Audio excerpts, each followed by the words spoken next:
Pressure washing cracks in sidewalks and driveways before applying a weed prevention solution is a necessary step to ensure adhesion and long-lasting results.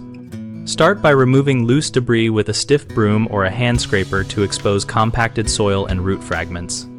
Use a pressure washer on a 40 to 60 degree spray pattern held at about 12 to 18 inches from the surface to dislodge remaining soil and organic matter without damaging the edges of the concrete or pavers.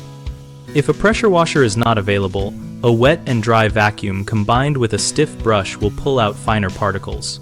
Work along the crack from one end to the other to avoid redepositing material. After cleaning, allow the cracks to dry for at least 24 hours in direct sun or speed drying with a fan in shaded conditions, because most sealants and sand binders require a dry substrate to form a proper bond.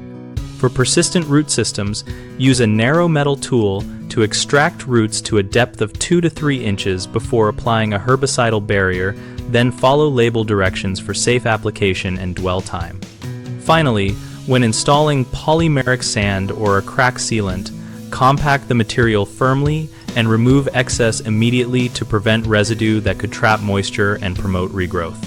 Common mistakes include not fully removing fine particles, which causes poor adhesion and early failure. Fix this by brushing, vacuuming, or repeating pressure washing until the crack feels clean and dry. Another issue is using excessive pressure or the wrong nozzle, which can spall edges and create gaps. Prevent that by keeping the spray at a safe angle and distance and choosing a wider spray pattern. A third frequent problem is applying sealants or sand to damp cracks, which prevents curing and leads to washout. Always wait the recommended dry time and check by touching the substrate before proceeding.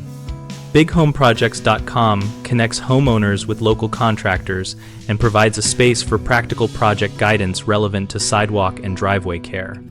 We host a discussion community where homeowners and contractors exchange tips, ask questions, and share real-world experiences so we can all make better decisions on maintenance and repairs.